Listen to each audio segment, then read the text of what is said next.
Hello, it's Adil, Mr. Intermarket Analysis, bringing you a review or weekend review of the FTSE 100 and other European indices, and an intermarket analysis approach to the whole market in general. Okay, interesting. Okay, interesting. The last 2 weeks have been very, very crazy. That's trying to sum it up in a nice way. Okay, to be honest, it's been a lot of.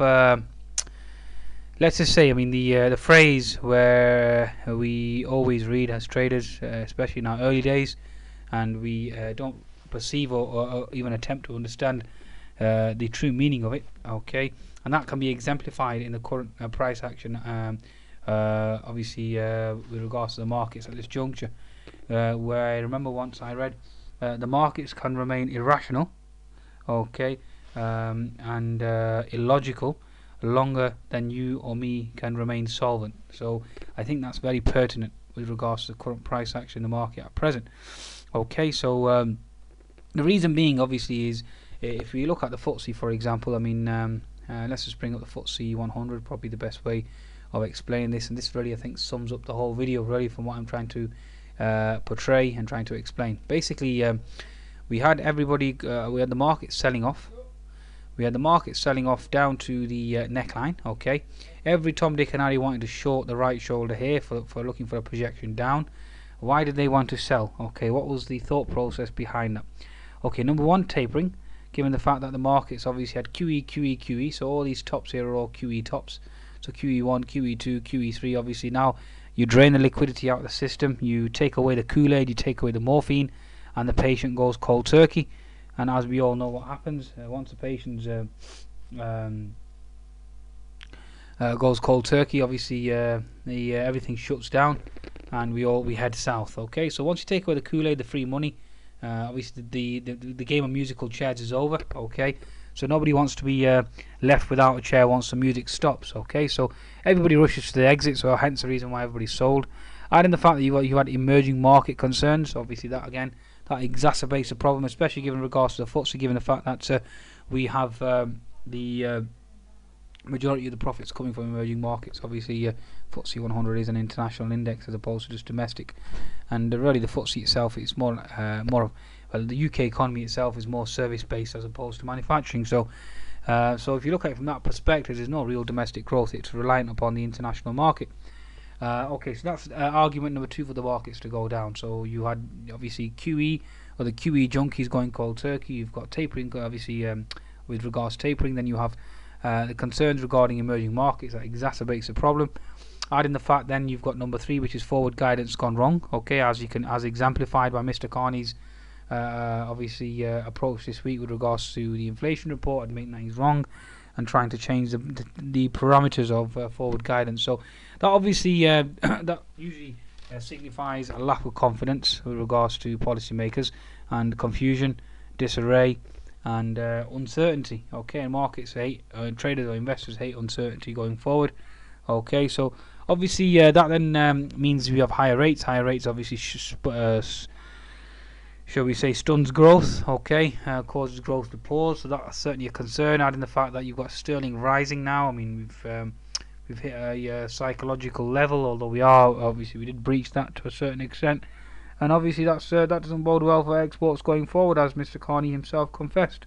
So it certainly isn't looking good from on several fronts. Adding the fact that you had Chinese liquidity concerns and Chinese bad loans. I mean, there's an article out on the weekend with regards to Chinese bad loans rising at a staggering pace. Okay, then we've got the bank stress tests that are coming up shortly. Again, that's going to explain to you that there are big holes in the balance sheet. So is this market adding the fact? Okay, add one more variable. Adding the fact that generally your market top is signified by strong news flow.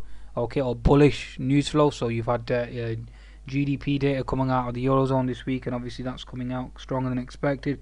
So that again, the news flow that's coming out with regards, especially with regards to the European indices, generally speaking, you buy the rumor, you sell the fact, and that's the thought process at present. So, what's my bias going into next week? It's bearish. I'll maintain my bearishness, even though yes, I agree. Nasdaq has hit a new high. S&P is on the verge of hitting a new high. Still, this all smells really fishy to me. Okay, I'm not convinced yet, to be honest, and To be honest with you, I remain a skeptic until proven guilty, and I can still see a lot of reasons why this market would turn south. And obviously, the HNS and the FTSE alone is one. Although a lot of individuals have been short squeezed the crap out of, okay, but that's the market, okay. So, with regards to my last week's performance, poor for my standards again. Last 2 weeks have been poor, to be honest. Minus 300 on the fundamental analysis service, which isn't good. Okay, and then the the live analysis service managed around 100 points. Okay, so again, that's not good for my standards. I remember the good old days where I was nailing 400 to 500 points a week. So again, it's certainly not good for my standards. It was very hard to read the market again this week, given the fact that you've had certain indices making new highs and other ones still lagging. You have to follow the leader and the laggard, and the laggard is confused and the leader is confused. Adding the fact that you've had Mr. Carney putting the top as well with regards to his forward guidance, needing guidance, going wrong basically. So from a fundamental perspective, it's certainly not good. Okay, certainly not good with regards to the fundamentals. Obviously, the biggest concern for the FTSE would be the higher sterling, and that will cripple the export markets. Okay, and adding the fact also, I mean, an additional new variable, obviously the floods in the UK. That's obviously going to hurt GDP going forward, given the unfortunately devastating nature of these floods and the amount of people that have been afflicted by it. And prayers go out to them, and I hope everything obviously results back to the mean, i.e. normality resumes. Hopefully they're helped out by the emergency services, and the water levels subside and everything returns back to normal. So if you add all those variables together, it certainly isn't looking good. Adding the fact that you had Australian jobs report wasn't fantastic. The retail sales out of America were poor. So really the whole market is hinging on Miss Yellen obviously tapering the tapering, okay? Or tapering the taper, okay? So again, that's a hopium type of trade. Really, to be honest with you, I understand there's a certain element of front running the markets and expecting more QE, but given the fact that the Fed has reiterated on several occasions that yes, it will stop but will not increase, okay? So just by pausing QE, that doesn't necessarily mean that there will be an additional QE. So obviously the QE junkies are buying in on that dip, and generally a dip like that doesn't really have many legs, okay? Given the fact that fundamentals always trump the technicals in the long run, okay? And intermarket analysis obviously trumps it on a daily basis. So that's basically the summation there, folks, with regards to the backdrop in terms of fundamentals.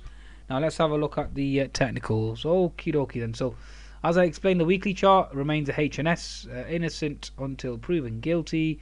So from my perspective, I'm still going to pay the FTSE predominantly in the bearish side, looking for a retracement here. We've obviously hit 61%, and obviously looking for a right shoulder here now, and obviously start to plunge south, okay?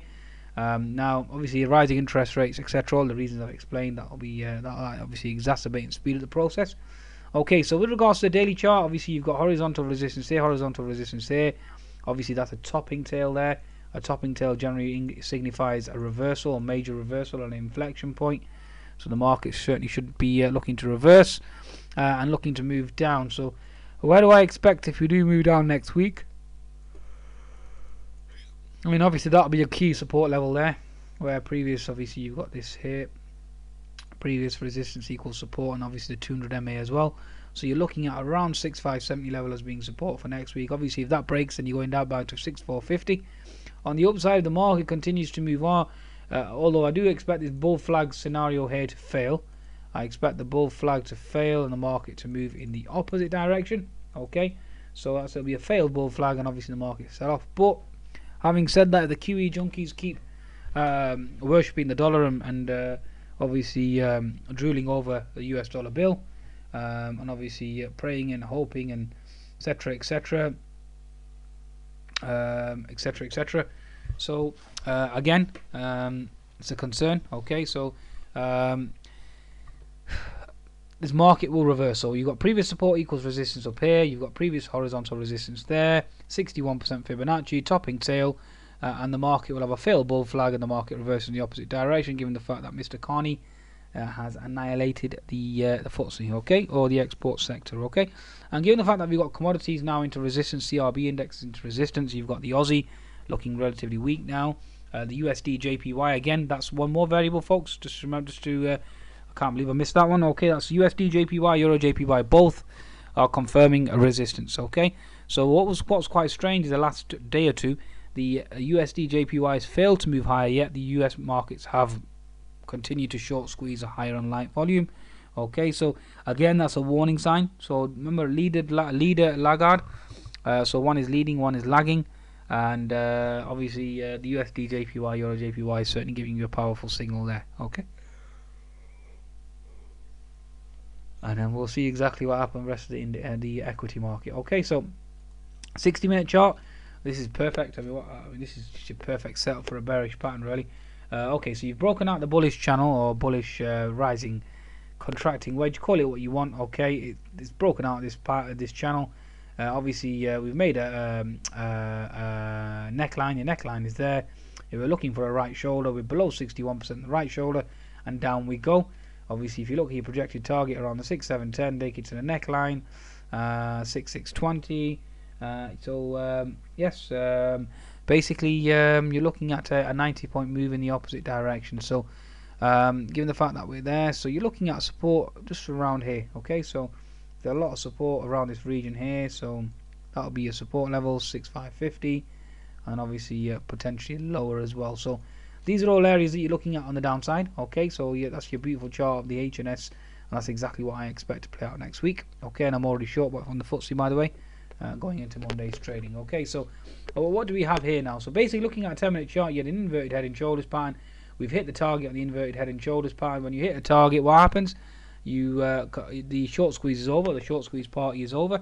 The inverted head and shoulders target, as you can see from here, if you take your neckline, is around the 6640 level.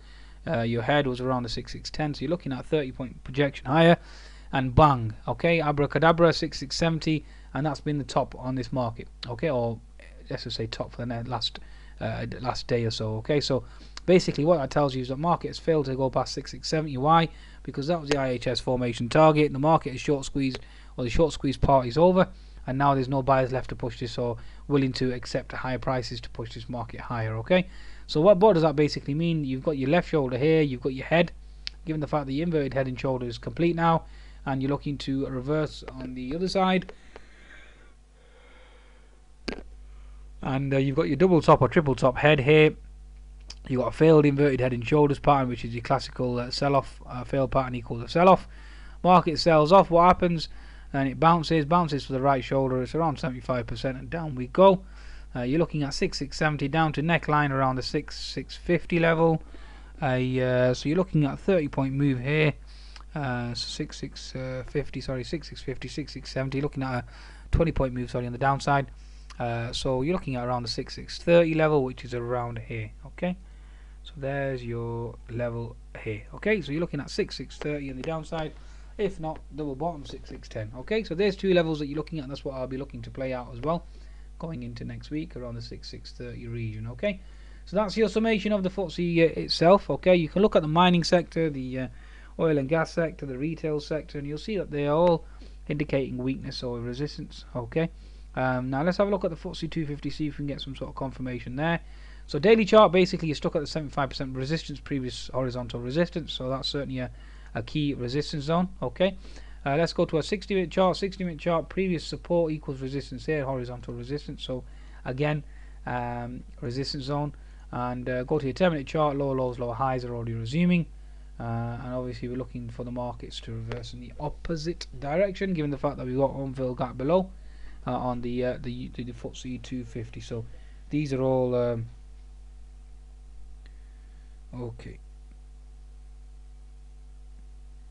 Understood. So these are all variables that we have to observe. Okay, so that's basically my summation, folks, with regards to the FTSE and with regards to the technicals and fundamentals.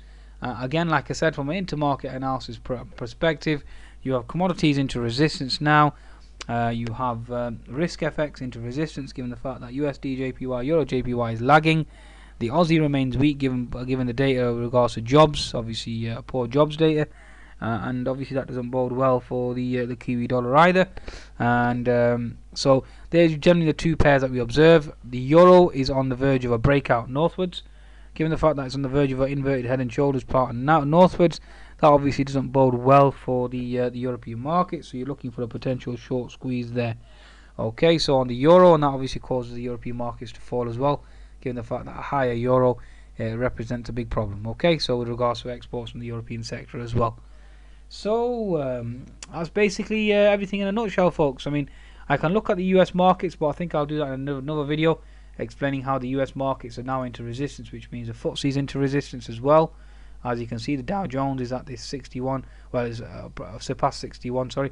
It's at the approaching the 75% horizontal resistance there. S&P is nearing its double top. Okay, so again, they're all at resistance. If they're all at resistance, that means the FTSE is at resistance and the markets are moving in the opposite direction. Okay, so very, very key and instrumental there with regards to forecasting the markets going forward. Okay, so risk on, risk off, wax on, wax off. Goodbye now.